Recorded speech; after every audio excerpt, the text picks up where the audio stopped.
Assalamualaikum warahmatullahi wabarakatuh. Saya hari ini kedatangan tamu yang sudah saya undang untuk hadir pada hari ini untuk melakukan podcast. Saya dengan seorang mahasiswa. Beliau ini adalah salah satu aktivis juga. Dan terus ketua juga di OKP di Kecamatan Menggunar di Pesisir Barat. Oke. Apa kabar, Bung? Alhamdulillah sehat. Alhamdulillah. Yang penting kan sehat dulu kan. Iya. Kunci utama kita hidup kan harus sehat. Ya harus sehat ya. Kita banyak duit, kalau nggak sehat habis duit untuk berobat. Iya. Ya gini tuh, kita hari ini mau melakukan ya bincang-bincang santai lah mengenai sehari-harian atau dalam organisasi dan di kampus hari ini. Nah, hari ini saya akan melakukan podcast ya. Baiknya untuk bisa memperkenalkan diri, Bung Saiful. Ya, baik. Perkenalkan, nama M. Saiful Anwar, biasa dipanggil Saiful, kelahiran asli dari Bengkunat, Kepulauan Sukamarga, tahun 1999. Berkuliah di Universitas Tulang Bawang, semester akhir. Terakhir ya. Oh ya. Kedua, Urusan formasi ya. Formasi. Ngambil juga di organisasi aktif ya. berat. Iya ya. Namanya hidup kan harus Ya, gitu ya. Ini Tum, saya ini akan melakukan podcast dengan Tum. Saya hari ini sudah undang. Kita akan mengangkat tema organisasi atau akademik ya. Pada hari ini saya mengangkat tema. Jadi ini Tum, ini pertanyaan saya. Lebih memilih akademik atau organisasi? Gimana? Karena cukup menarik, Pak. Ya. Akademis atau organisasi. Iya betul. Sebenarnya kalau awal saya kuliah itu nggak muluk-muluk sih. Namanya maba itu pasti masih polos kan pemikirannya. Ya. Jadi yang penting kuliah, nilai bagus, dapat ijazah kan, bekerja. Itu sebenarnya tujuan awal. Tujuan awal seorang maba. Cuman seiring berjalannya waktu, kita akhirnya kan berpikir juga, sebenarnya kita ini kuliah terus pulang, kuliah lagi terus pulang lagi. Sementara di perkuliahan itu paling lama 2 jam setiap mata kuliah. Kalau memang kita bisa mengambil semua ilmu yang diberikan dosen, ya rasanya hebat sih. Karena kemampuan otak kita nggak mungkin mengambil semua yang sampai ke dosen terus kita nyambung. Paling tidak pasti banyak beberapa hal yang tidak kita ngerti.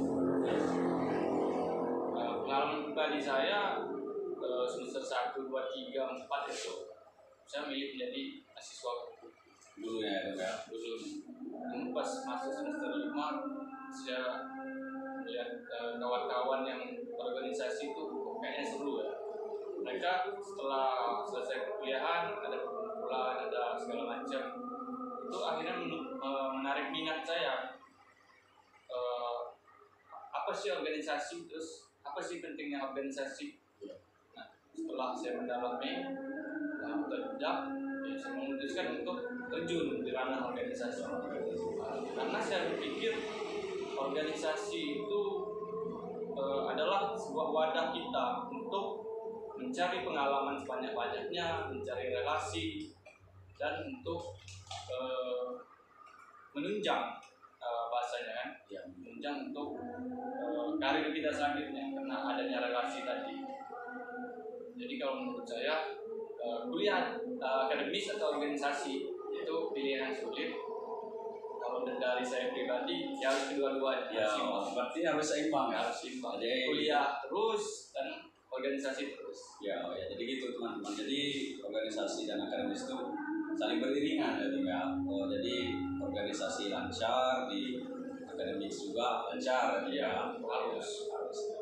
Jadi gitu teman-teman semua, jangan bingung. Takutnya nanti gara-gara ikut organisasi kan terbengkalai kan.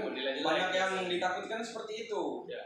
Target saya ini sudah 3,5 tahun kan. Banyak kan mahasiswa kan ya masih maba ya, masih maba, ada yang masih maba. Jadi takutnya kan kalau saya berorganisasi saya bisa 5 tahun atau berapa tahun. Sebenarnya kalau menurut saya target itu penting. Ya penting. Cuman jangan terlalu memaksakan diri, karena nggak semua target itu sesuai dengan keinginan kita. Tergantung juga dengan perjuangan. Jadi akademis dan organisasi itu saling berkesinambungan, sama-sama penting. Ya sama-sama penting. Ya ini tuh apa yang kamu dapat di akademik namun tidak pernah kamu dapatkan di dalam organisasi? Yang saya dapat di akademik ya sudah jelas mata kuliah. Dan di organisasi kita tidak akan mendapatkan yang namanya mata kuliah di kampus, di organisasi. Cuman kalau di organisasi, dan menurut pengalaman saya pribadi, kadang kita diskusikan itu ada dari mata kuliah kita di kampus. Artinya dari akademis itu tidak kita dapatkan di organisasi, namun di organisasi kita mendapatkan akademis juga. Itu nilai plus dari organisasi. Makanya lagi-lagi saya bilang organisasi itu sangat penting untuk mahasiswa. Berarti benar apa yang disampaikan dosen bahwasanya 25% di kampus, 75% ya, di organisasi. Saya setuju dengan itu. Karena waktu kita di kampus itu cuma sehari itu kan 24 jam. Paling kalau kita kalkulasi maksimal kan kita di kampus cuma 4 jam lagi. 4 jam. Begitu ya teman-teman semuanya. Jadi ini bagaimana cara Tum sendiri untuk bisa mengajak teman-teman yang belum ikut organisasi untuk bisa mengikut organisasi? Bagaimana cara Tum untuk mengajak mereka? Gimana? Sebenarnya pertanyaan ini menarik dan sulit. Menarik. Iya. Kok bisa seperti itu? Nah, karena ini bersangkutan dengan membuka wawasan seseorang. Yeah. Balik lagi kata saya tadi ya. Yeah. Seorang mahasiswa yang baru, pemikiran masih polos, dia tidak berpikir macam-macam. Dia berpikir akademisnya bagus, nilai kuliahnya bagus, lulus tepat waktu, dapat ijazah, dapat pekerjaan itu. Yeah. Nah, cuman untuk kita menarik seseorang agar berminat ikuti organisasi itu, kita harus pertama itu harus mencontohkan dulu dari kita yang sudah lebih dulu di organisasi.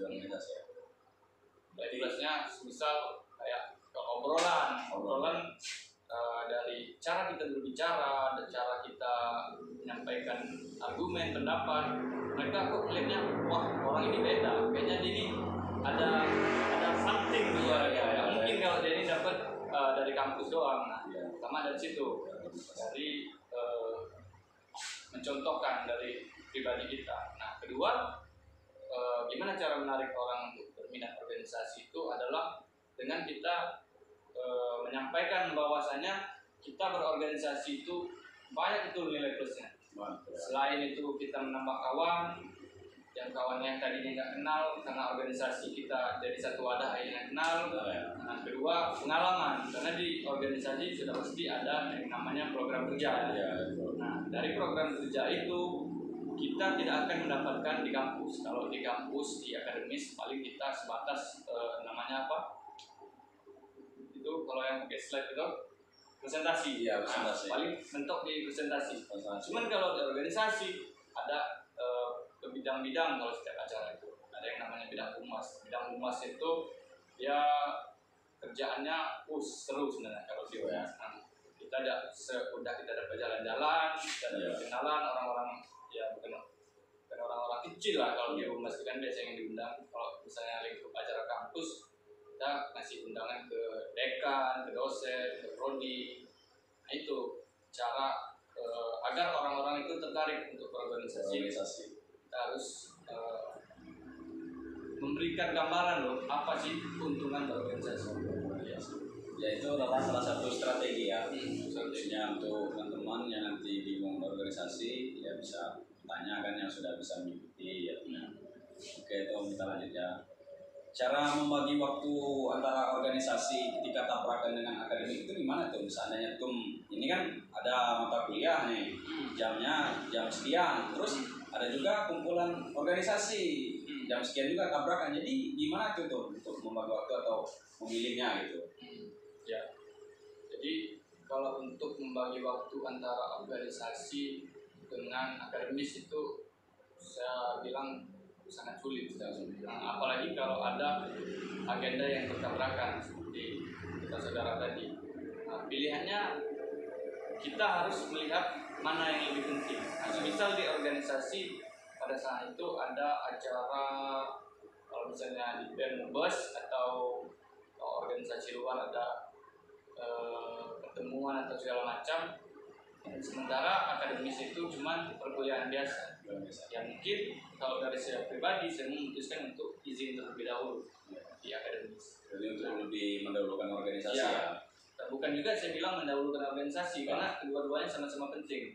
Nah, tapi kalau misal di akademis sewaktu itu bertabrakan dengan jadwal ujian misalnya. Nah, saya lebih memilih untuk ujian dulu. Ya. Saya tinggalkan dulu organisasi karena ya tujuan awal kita kuliah.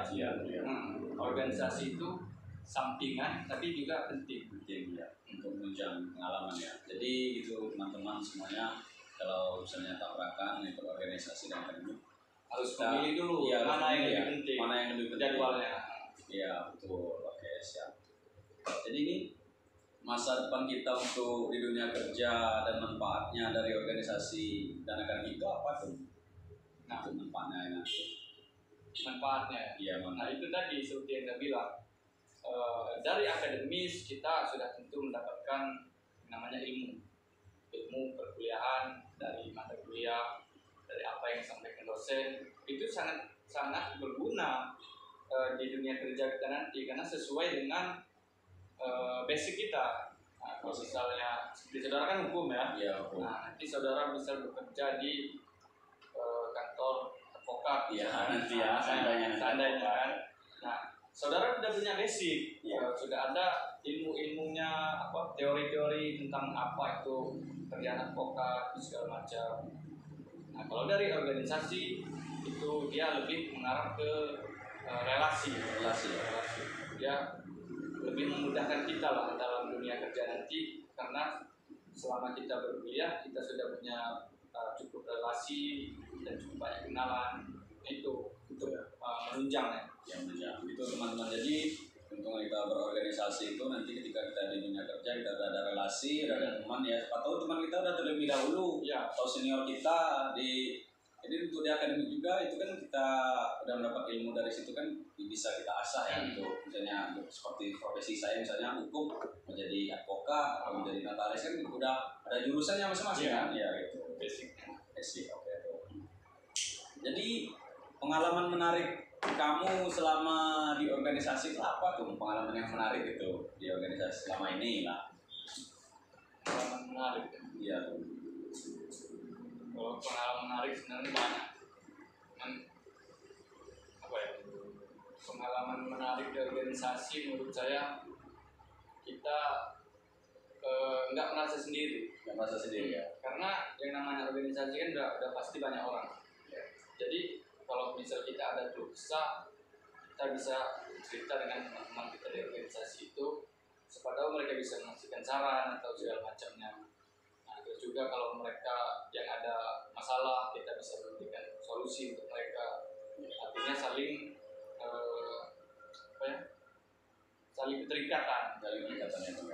Jadi persaudaraannya itu lebih kalau di organisasi. Itulah hal yang menarik menurut saya di organisasi. Jadi menarik itu banyak saudara, banyak kenalan. Cewek juga dapat nggak dari organisasi? Nah, itu dapat ya. Ada yang dapat, ada yang tidak. Ya. Tergantung apa? Ya tergantung dari kitanya. Sebenarnya kalau untuk cewek itu nilai plus lah. Ya, karena itu bonus lah ya. Bonus ya. Karena tujuan awal kita berorganisasi adalah mencari pengalaman, mencari ilmu lebih dari luar kampus, terus nambah relasi. Dengan tujuan awal. Kalau menurut perspektif saya. Nah, kalau sudah baca segala macam itu bonus lah. Apalagi kalau udah wadah ya dari organisasi itu biasanya penyemangat juga tuh. Benar. Cewek itu di dalam organisasi itu biasanya penyemangat. Pemikat kita lah untuk terus giat di organisasi itu karena kita ada penyemangat dari cewek tadi. Cuman lagi-lagi itu bukan bukan nilai utama, bonus ya. Jadi untuk teman-teman nanti ketika ngikut organisasi, bonus dari organisasi itu kan cewek itu tadi. Kalau kita menarik itu dari dapat ilmu, dapat pengalaman, dapat saudara, dan cewek itu tadi bonus. Psychology lebih menarik gitu ya bonusnya cewek ya.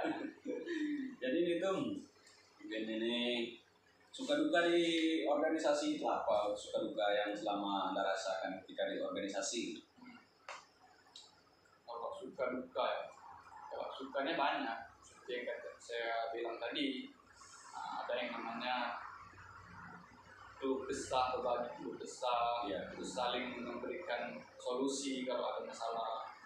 Nah, terus kita sering kumpul, silaturahminya terjalin. Apa lagi ya? Banyak sih sebenarnya kalau sukanya. Kalau dukanya? Dukanya banyak juga. Banyak juga apa kira-kira?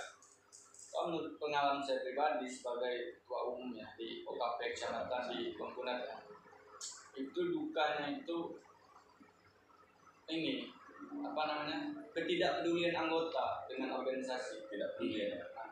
Akhirnya tanggung jawab perjalanan organisasi itu melimpah pada ketua.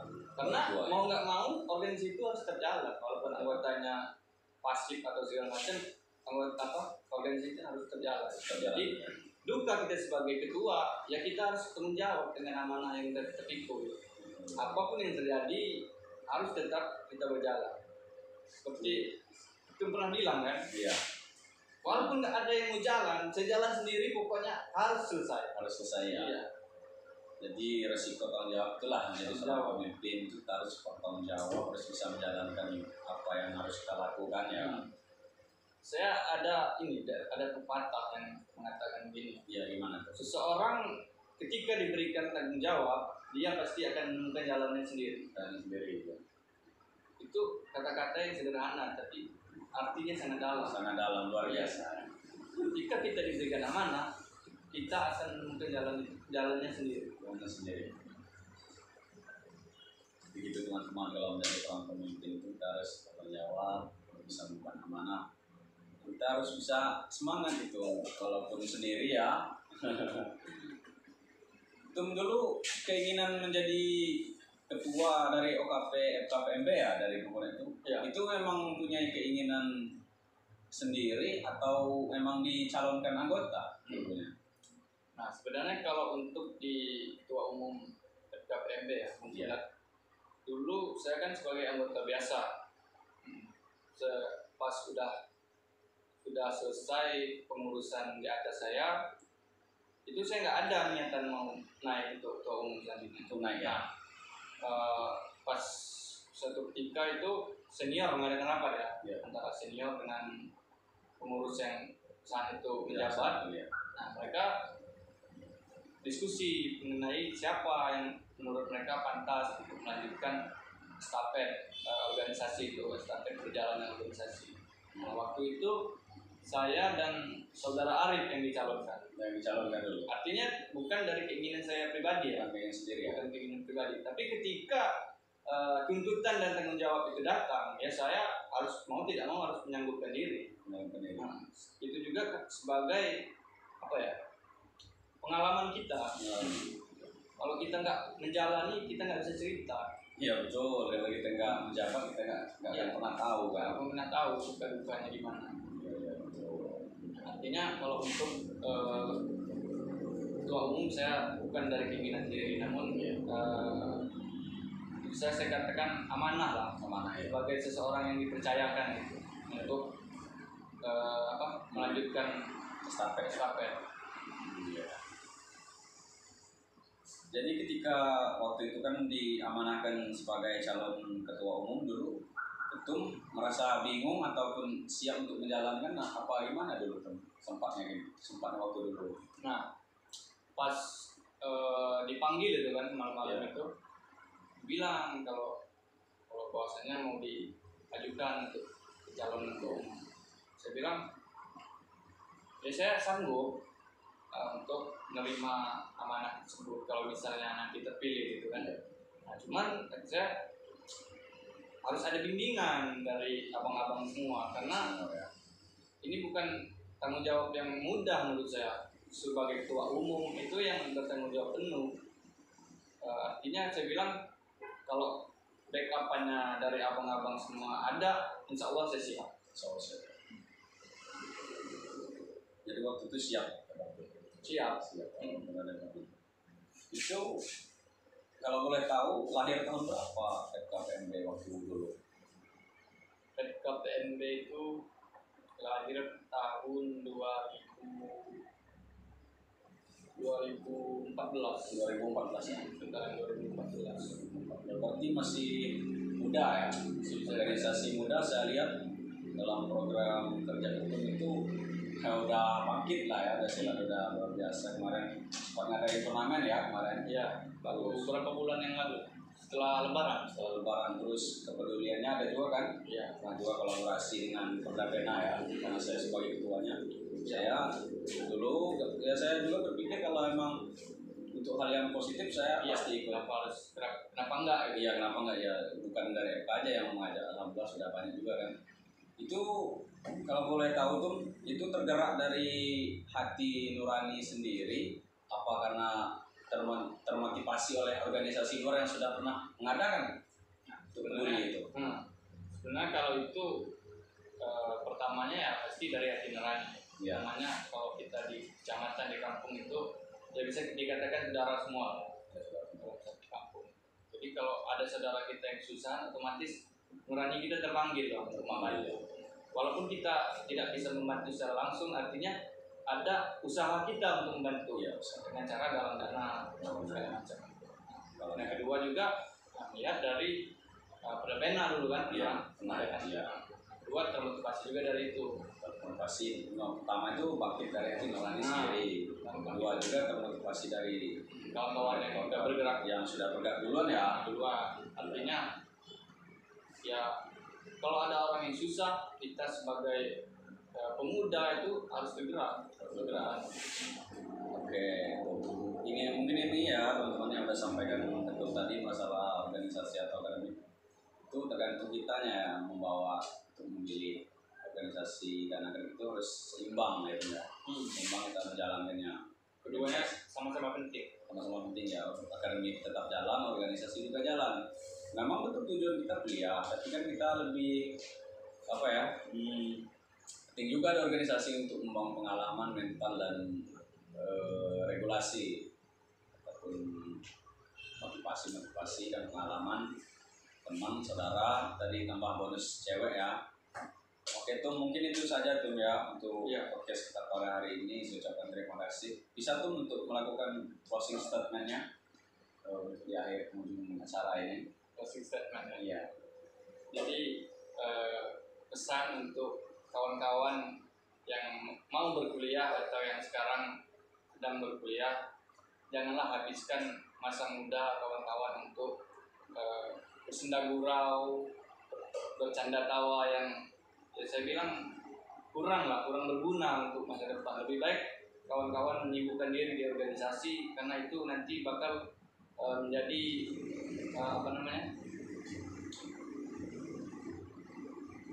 support sistem kawan-kawan untuk menunjang karir ke depannya. Jadi menurut saya sangat penting lah berorganisasi. Jangan sampai kawan-kawan menjadi kupu-kupu. Kuliah pulang. Jadi harus menjadi mahasiswa pura-pura ya. Iya. Oke. Terima kasih Tum ya. Itu tadi closing statement dari teman saya Saiful ini, ketua FKPMB. Terima kasih ucapkan sudah bisa memenuhi undangan saya ya hari ini. Nggak sibuk ya. Semoga kedepannya kita tetap menjalin silaturahmi dan bisa melanjutkan podcast lainnya ya. Jadi kalau ada adik dan teman-teman jangan bingung-bingung untuk takut di organisasi, bisa saja simak perjalanan kita tadi ya, di organisasi dan di akademik. Mungkin itu saja. Saya ucapkan terima kasih. Wassalamualaikum warahmatullahi wabarakatuh. Waalaikumsalam. Terima kasih Tum. Siap. Sukses selalu. Oke, mantap. Malino.